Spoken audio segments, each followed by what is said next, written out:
আরও বিধ্বংসী প্লাবন পরিস্থিতি। শেরপুরে 6 জনের মৃত্যু, পানিবন্দী 1.5 লাখের বেশি।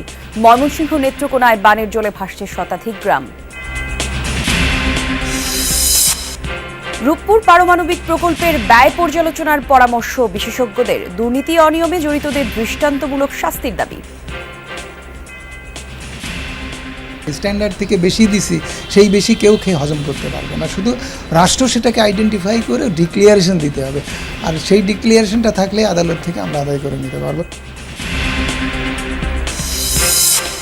অন্তর্বর্তী সরকারের শাসনামলকে দাবি আদায়ের সুযোগ মনে করছে পাহাড়ের সংগঠনগুলো। স্বায়ত্তশাসন প্রতিষ্ঠায় চায় এক দেশ দুই আইন। আদিবাসী হলে আইএলও কনভেনশন অনুসারে তাদের যে ভূমি অধিকার, তাদের যে রাজনৈতিক অধিকারটা দিতে হবে, সেটা মানে ইউএন সিগনেটরি দেশ হিসাবে স্বায়ত্তশাসিত অঞ্চল থাকবে।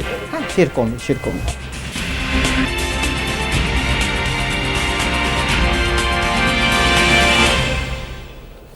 যমুনা নিউজে আমন্ত্রণ আপনাদের সবাইকে। সঙ্গে আমি জান্নাতুল কুলি আছি। যথারীতি শিরোনাম দেখছিলেন শুরুতে।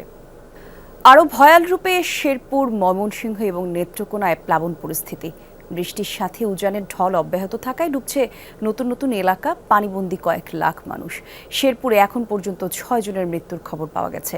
মহারশী নদীর ভাঙা বাঁধ দিয়ে 3 দিন ধরে পানি ঢুকছে লোকালয়ে।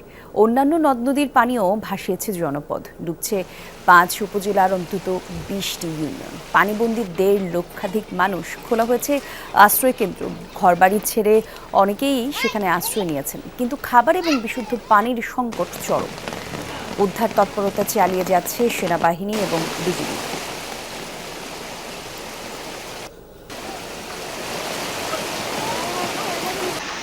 একই চিত্র ময়মনসিংহে। বৃষ্টির সাথে উজানের ঢল, দর্শা ও নেতাই নদীর পানিতে ডুবছে নতুন নতুন এলাকা। 15টি ইউনিয়নের 80টি গ্রাম এরই মধ্যে প্লাবিত। দুর্ভোগের লাখো মানুষ। অনেকেই আশ্রয় নিয়েছেন শিক্ষা প্রতিষ্ঠানের ভবনে। বাড়ছে দুর্গতদের কষ্ট। প্রবল বর্ষণে গাছ উপড়ে ঘণ্টাখানেক বন্ধ থাকে ময়মনসিংহ হালুয়াঘাটের সড়ক যোগাযোগ। নেত্রকোনায় অন্তত 50টি গ্রাম প্লাবিত হয়েছে।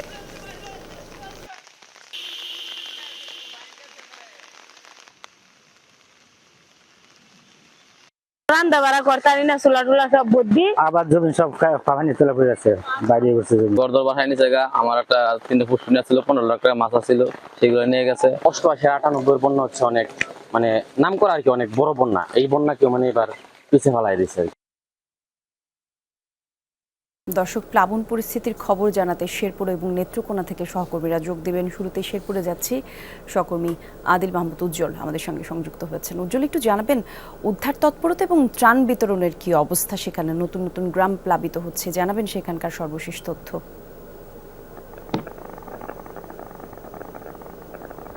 কলি, আসলে আপনি জানেন যে গত 3 দিন যাবত কিন্তু আমাদের শেরপুর জেলার যে 2টি উপজেলা ছিল শুরুতে বন্যা কবলিত, আস্তে আস্তে কিন্তু 5টি উপজেলাতেই কিন্তু বন্যার কবলে পড়েছে। আমি যদি আপনাকে একটু বলি, আমি এখন আছি শেরপুর নালিতাবাড়ি আঞ্চলিক সড়কটি।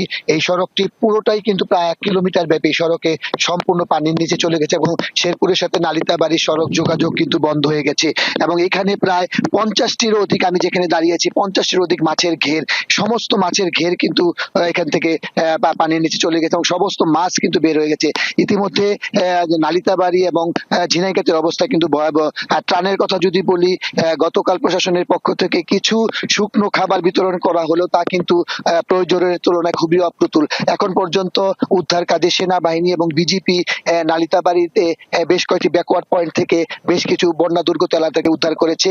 এবং এখানে ত্রাণের যে হাকার, আসলে প্রত্যেকটা বাড়ির ঘরে কিন্তু পানি এবং সেখানে কিন্তু চুলোতে কোনো আগুন দিতে পারেনি এবং সেই কারণে কিন্তু ত্রাণের জন্য তারা হাহাকার করেছে। আমি গতকালকে দেখেছি, আজকে সকাল থেকে যতটুকু খোঁজ নিয়েছি, এখন পর্যন্ত বেসরকারি সংগঠন কিছু ত্রাণ বিতরণ করেছে। তাছাড়া এখানে কিন্তু বড় কোনো সহায়তা এখনো পাওয়া যায়নি। আর এখন পর্যন্ত আপনি জানেন যে গতকালকে দুই সহোদরের লাশ উদ্ধার হয়েছে। এই পর্যন্ত 6 জনের মৃত্যু হয়েছে এবং পানি যেভাবে বাড়ছে, বিশেষ করে সদর উপজেলার গাজীর খামার থেকে শুরু করে অনেকগুলো যে নতুন নতুন এলাকা কিন্তু প্লাবিত হচ্ছে এবং বর্ষণ কিন্তু অব্যাহত আছে। বর্ষণ যদি বাড়ে, বন্যা পরিস্থিতি কি অনেক ভয়াবহ হবে। কলি, ধন্যবাদ আপনাকে উজ্জ্বল। আপনি আমাদের সাথে যুক্ত হলেন। আমাদের আরেক সহকর্মী নেত্রকোনা থেকে আমাদের সঙ্গে যোগ দিয়েছেন, কিছুক্ষণ আগেই অপেক্ষা করছেন। কামাল হোসেন আছেন আমাদের সঙ্গে। কামাল, একটু জানাবেন, রেল লাইনেও পানি উঠে গেছে, নতুন নতুন এলাকা ডুবছে জানাচ্ছিলাম সংবাদে। কি অবস্থা সেখানকার সার্বিক পরিস্থিতি, সবশেষ কি জানতে পারলেন জানাবেন।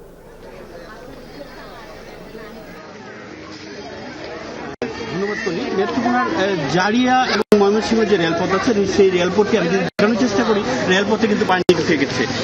এই স্থানীয় যারা আছেন তারা কিন্তু জানিয়েছেন যে মাত্র 1 ঘন্টা আগেও এখানে পানি ছিল না। প্রায় 1 ঘন্টার সময়ের মধ্যে কিন্তু প্রায় 1.5 ফিট পানি বৃদ্ধি পেয়েছে। 1.5 ফিট পানি বৃদ্ধি পেয়েছে। 1.5 ফিট পানি বৃদ্ধি পাওয়ার কারণে অনেক বাড়িঘর এবং রেলপথ ডুবে গেছে। রেলপথের উপর দিয়ে পানি যাচ্ছে। আমি যদি দেখানোর চেষ্টা করি যে বাড়িঘরে মানুষগুলো আছে তারা একেবারেই পানিবন্দী হয়ে পড়েছেন। আমরা গতকাল জেনেছি যে জেলা প্রশাসন, সেনাবাহিনী এবং বিজিবির পক্ষ থেকে কিছু মানুষকে আশ্রয় কেন্দ্রে নেওয়া হয়েছে এবং তাদেরকে শুকনো খাবার দেওয়া হয়েছে। আমরা একটু জানতে চাইবো, একজন এখানে আছে, এখানে পানিটা কতক্ষণ বেড়েছে, পানিটা কতক্ষণ লেগেছিল? এই তো 2 ঘন্টার মধ্যে প্রায় 1.5 ফুট পানি বেড়ে গেল। এই উজানের ঢলে আপনার এই ঘুষগাঁও দুর্গাপুরের উজানের ঢলে মাত্র 2 ঘন্টার মধ্যে 1.5 ফুট পানি বেড়ে গেছে। শুনছিলেন কলি, যদিও নেত্রকোনার পানি উন্নয়ন বোর্ড জানিয়েছে যে এখন পর্যন্ত জেলার সুরি, ধনু এবং অন্যান্য যে নদ নদী আছে সেই নদ নদীর পানি কিন্তু বিপদসীমার নিচ দিয়ে প্রবাহিত হচ্ছে। এখানে উদ্যাকালী নদী আছে এবং অন্যান্য নদী আছে। দোকানপাট এবং বাড়িঘরগুলিতে কিন্তু অনেক পানিবন্দী হয়ে পড়ছে এবং বাড়ির উঠোনে, বাড়িতে হাঁটু পাবে এবং বাড়িতে মানুষ বাড়ি থেকে উঁচু যে স্থানে সেই স্থানে উঁচু স্থান রেল লাইন এবং সড়ক, সেই সড়কগুলো এবং রেল। বুঝতেই পারছি কামাল, আপনার কথা আমরা স্পষ্ট শুনতে পাচ্ছি না। নিশ্চয়ই পরবর্তী নিউজে আবার আপনার সঙ্গে সংযুক্ত স্থাপনের চেষ্টা করব। এশিয়ার মধ্যে সবচেয়ে বেশি খরচে পারমাণবিক বিদ্যুৎ কেন্দ্র তৈরি করছে বাংলাদেশ এবং ভারতের প্রতিবেশী দেশ ভারতের মতো একই প্রযুক্তি ব্যবহার করেও প্রতি ইউনিটে খরচ পড়ছে 75% বেশি। এই ব্যয় পর্যালোচনার তাগিদ দিয়ে তার সংশোধনের পরামর্শ দিচ্ছেন বিশেষজ্ঞরা। পাশাপাশি এখনও যেসব কেনাকাটা বাকি তাতে স্বচ্ছতা নিশ্চিত এবং আগের অনিয়মের সাথে জড়িতদের দৃষ্টান্তমূলক শাস্তির আওতায় আনার তাগিদ দিচ্ছেন তারা। রূপপুর পারমাণবিক বিদ্যুৎ কেন্দ্র। পাবনার রূপপুরে 1062 একর জমির ওপর প্রকল্পটি বাস্তবায়নে রাশিয়ার রাষ্ট্রীয় সংস্থা রোজাটমের সাথে চুক্তি হয় 2016 সালে।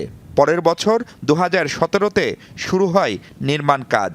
পূর্ণ উৎপাদনে এলে এখান থেকে মিলবে 2400 মেগাওয়াট বিদ্যুৎ।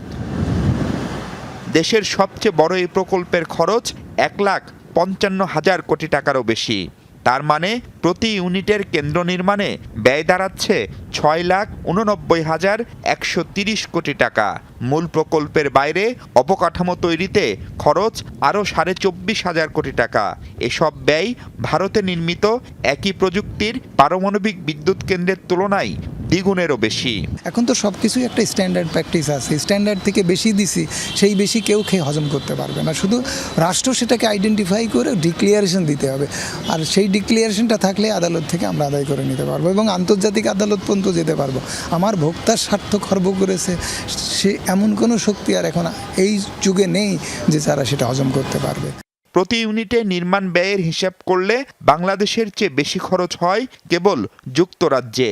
এশিয়ার সব দেশ তো বটেই, এমনকি ফ্রান্স ও রাশিয়ার চেয়েও বাংলাদেশের নির্মাণ ব্যয় অনেক বেশি। এসব ব্যয় তাই খতিয়ে দেখার পরামর্শ বিশ্লেষকদের। পারমাণবিক বিদ্যুৎ কেন্দ্র যেগুলো ভারতের উদাহরণ দেওয়া হয় তার থেকে অনেক বেশি ব্যয়বহুল ভাবে এখানে এটি করা হয়েছে, যেটা কোনো বিচারেই এটা তুলনীয় না। এবং সেখানে কি কারণে এই চুক্তিটি হয়েছে এবং সেখানে আমাদের কি পরিমাণ অপচয় হচ্ছে সেটা হয়তো রিভিউ করা যেতে পারে। বিভিন্ন দেশের যে এখানে ব্যয় হয়েছে সেগুলোর দিকে তাকালে এটা অস্বাভাবিক রকমের বেশি। তাহলে এইখানে যেটা বলছিলাম যে প্রথম যে কমিশনটা বিদ্যুৎ ক্ষেত্রে সেক্টরেরটাকে যে দেখবে, তদন্ত করবে, তাকে কিন্তু এই রূপপুর নিউক্লিয়ার পাওয়ার প্ল্যান্টটাও তাদেরকে এই প্রজেক্টটাও কিন্তু তাকে দেখতে হবে। সেখান থেকে দেখতে হবে যে আসলে কি হয়েছে, একদম সংখ্যা দরকার, কোয়ান্টিটেটিভ অ্যানালাইসিসটা দরকার। বিশাল এই প্রকল্পের 90%ই রাশিয়ার ঋণ। সেই ঋণ সুদসহ পরিশোধ করতে হচ্ছে বাংলাদেশকে। মাহফুজ মিশু, যমুনা নিউজ, ঢাকা।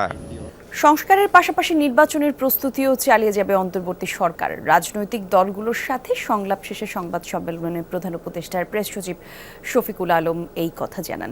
শনিবার দুপুর থেকে প্রধান উপদেষ্টার সাথে আলোচনায় বসেন বিএনপি, জামায়াতে ইসলাম, ইসলামী আন্দোলন বাংলাদেশ, এবি পার্টি, গণসংহতি আন্দোলন সহ অন্যান্য রাজনৈতিক দল। সাথে ছিলেন অন্যান্য উপদেষ্টারাও।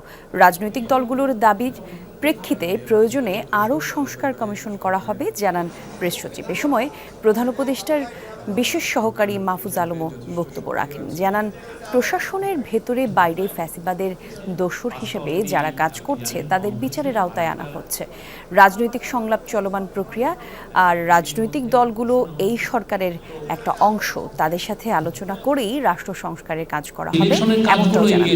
ইলেকশনের প্রস্তুতি, ইলেকশন কমিশন ফরমেশন, এগুলোর যে কাজগুলো সেটা এগিয়ে যাবে, যাতে যখনই কনসেনসাসটা রিচ হলো রিফর্মের ব্যাপারে, যাতে খুব দ্রুত একটা ইলেকশন দিয়ে দেওয়া যায়। তো এখনই আমরা টাইমটা বলতে পারছি না। প্রশাসনের বাইরে দলীয়ভাবে যেখান থেকেই গণহত্যার সাথে জড়িত ছিল এবং ফেসিবাদের দোষর হিসেবে ভূমিকা রেখেছে তাদের সবাইকেই বিচারের আওতায় আনা হবে।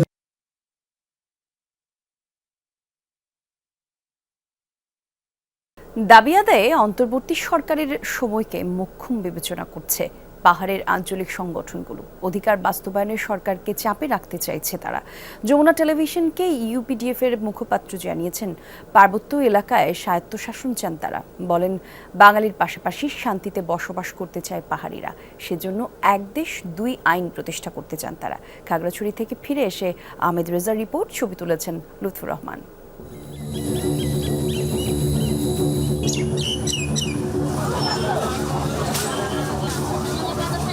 খাগড়াছড়ি, বান্দরবান, রাঙামাটি 3 জেলা নিয়ে পার্বত্য চট্টগ্রাম। 2022 সালের জনশুমারি অনুযায়ী এখানকার মোট জনসংখ্যা প্রায় 18.5 লক্ষ। এর মধ্যে অর্ধেকের বেশি বাঙালি, 9,22,000। বাকি 9,20,000 বিভিন্ন ক্ষুদ্র নৃগোষ্ঠীর। মাঝে মধ্যে অস্থিরতা দেখা দিলেও দীর্ঘ সময় একসঙ্গে বসবাস এই পাহাড়ি বাঙালির। সম্প্রতি দেখা যাচ্ছে নানা ধরনের সংঘাত, সহিংসতা, যাতে উদ্বেগ বাড়ছে উভয় জনগোষ্ঠীর মাঝে। পাহাড়ি বাঙালি তো সংঘর্ষ হয়েছে, এখন ভয় লাগছে আর কি। ঘটনা যে হয়েছিল এখন মানে আমাদের পাহাড়ের একদম ভয়, এখন ওই বাজারে মানে যেতে চাই না। এখন মানে পুরো গ্রামে মানে আতঙ্ক ছড়িয়ে পড়ছে আর কি। দেখছি, এভাবে দেখিনি কোনোদিন, এরকম দেখিনি। আগে দেখলো আমাদের সামনে যে এভাবে কোনোদিন হয় নাই। এমন পরিস্থিতির কারণ জানতে ইউনাইটেড পিপলস ডেমোক্রেটিক ফ্রন্ট বা ইউপিডিএফ এর এক সমন্বয়কের সাথে যোগাযোগ করি আমরা। নিরাপত্তা কৌশল অবলম্বন করে তার কাছে পৌঁছাতে নির্দেশনা দিতে থাকেন অঙ্গমার্মা। খাগড়াছড়ি শহর থেকে পানছড়ি প্রায় 15 কিলোমিটার দূরে আমরা এসেছি। ইউপিডিএফ এর একজন প্রতিনিধি, তিনি আমাদের সাথে কথা বলবেন। আমরা যাচ্ছি এখনো ভিতরে, এবং সেটি ছোটনালা ব্রিজ পার হয়ে। দীর্ঘ যাত্রা শেষে ইউপিডিএফ এর এই নেতার দেখা পাই আমরা। বললেন, রাজনৈতিক কৌশল আর অধিকার বাস্তবায়নের জন্যই এই সময়টিতে সক্রিয় হয়েছেন তারা। এই আন্দোলন সংগ্রামটা যদি রূপ সর্বোচ্চ জায়গায় যায়, তাহলে তারা যদি সেরকম সরকারকে চাপ সৃষ্টি করতে পারে পার্বত্য চট্টগ্রামের চুক্তির বিষয়ে, পার্বত্য চট্টগ্রামের জনগণের রাজনৈতিক অধিকার বিষয়ে, তাহলে কিন্তু এই সরকার, যেহেতু আন্দোলনের সংগ্রামের কারণে আসা সরকার, তাকে তো কিছু না কিছু বাস্তবায়ন করতে হবে। সেই দিক থেকে মনে হয় এইসব আন্দোলন সংগ্রামের জায়গা থেকেই মূলত ভিন্ন একটা জায়গায় পার্সপেক্টিভ তৈরি করে কিন্তু এই ঘটনাগুলো হচ্ছে। আইএলও কনভেনশন অনুযায়ী কোনো গোষ্ঠীকে আদিবাসী বলা হলে স্বায়ত্তশাসন দিতে হয় তাদের, যা বাংলাদেশের সংবিধান বহির্ভূত। এ বিষয়ে জানা আছে অঙ্গমার্মার। তবুও আদিবাসী শব্দকে এনজিও টার্ম উল্লেখ করে তিনি চাইলেন এক দেশে দুই আইন। সাধারণ জনগণ মনে করছে আদিবাসী হলে আইএলও কনভেনশন অনুসারে তাদের যে ভূমি অধিকার, তাদের যে রাজনৈতিক অধিকারটা দিতে হবে, সেটা মানে ইউএন সিগনেটরি দেশ হিসাবে স্বায়ত্তশাসিত অঞ্চল থাকবে এটা। হ্যাঁ, সেরকমই। আপনি এক দেশের মধ্যে মানে দুই ধরনের আইন চান? আমাদেরও এটা একটা প্রতিষ্ঠান, যেটাকে আপনাকে সাংবিধানিকভাবে স্বীকৃতি দিতে হবে, সাংবিধানে তৈরি করতে হবে। ইউপিডিএফ সমন্বয়কের দাবি, পাহাড়ি বাঙালির মধ্যে শান্তি চান তারা। দীর্ঘদিনের সম্প্রীতি ধরে রাখতে প্রয়োজনে বৈঠকেও বসতে চান সরকারের সাথে। এই বিষয়গুলো দেখেই আমার মনে হয় সমাধান। আহমেদ রেজা, যমুনা নিউজ, খাগড়াছড়ি। বেপরোয়া বাস মুহূর্তেই কেড়ে নিল 3টি তাজা প্রাণ। শনিবার সন্ধ্যায় কেরানীগঞ্জে ঘটল ভয়াবহ এই দুর্ঘটনা। বাসের ধাক্কায় ভ্যানগাড়ি উল্টে পড়ে হোটেলের সিলিন্ডারের ওপর মুহূর্তেই জোরালো বিস্ফোরণ হয় তখন, আর আগুনের লেলিহান শিখা ছড়ায় আশেপাশের দোকানে। আহত এবং দগ্ধ 8 জন হাসপাতালে চিকিৎসাধীন। কী কারণে এই দুর্ঘটনা সেটি খতিয়ে দেখছে ফায়ার সার্ভিস। শনিবার সন্ধ্যা 7টা কেরানীগঞ্জের একটি খাবারের দোকানে ভয়াবহ আগুন। গ্যাস সিলিন্ডার বিস্ফোরণ থেকে দুর্ঘটনার সূত্রপাত। প্রত্যক্ষদর্শীরা বলছেন, রামেরাকান্দা বোর্ডিং এলাকায় নবাবগঞ্জগামী একটি বাস ধাক্কা দেয় সড়কে দাঁড়িয়ে থাকা ভ্যানকে। নিয়ন্ত্রণ হারিয়ে ভ্যানটি পাশে থাকা খাবারের দোকানের গ্যাস সিলিন্ডারে যেয়ে পড়ে। মুহূর্তেই ঘটে বিস্ফোরণ। হোটেলের আগুন ছড়িয়ে যায় আশেপাশের দোকানগুলোয়। খবর পেয়ে ফায়ার সার্ভিসের 2টি ইউনিট যায় ঘটনাস্থলে। প্রায় 2 ঘন্টার চেষ্টায় নিয়ন্ত্রণে আসে আগুন। একটা বাস আইছে, বাসে আইয়া একটা ভ্যানের ধাক্কা দিচ্ছে, মানে ওভারটেক করতে যাই ভ্যানের ধাক্কা পড়ছে, ওই ভ্যান যাইয়ে পড়ছে মনে করেন, তাও পাশাই পড়ছে। তো ওইটার উপরে তেল ছিল না, ওই তেল পাইপ পাশাই পড়ে পরে সিলিন্ডার বাস্ট হয়ে গেছে গা। ঘটনাস্থলেই প্রাণ হারান হোটেলের 3 কর্মচারী। দগ্ধ ও আহত হন বেশ কয়েকজন। অনাকাঙ্ক্ষিত এই ঘটনার জন্য সচেতনতার অভাবকেই দায়ী করছেন সাধারণ মানুষ। এখন অবস্থা মানে পুরো কঙ্কাল হয়ে গেছে, যেভাবে পুড়ে গেছে। এখন আমরা যে লাশটা শনাক্ত করে নেব, এটা আমরা চিনে নিতে পারতেছি না। নিহত 3 জনের মরদেহ স্যার সলিমুল্লাহ কলেজ হাসপাতালের মর্গে রাখা হয়েছে। হাসপাতালে চিকিৎসাধীন আহতরা। হাসিবুল করিম বিজয়, যমুনা নিউজ, ঢাকা।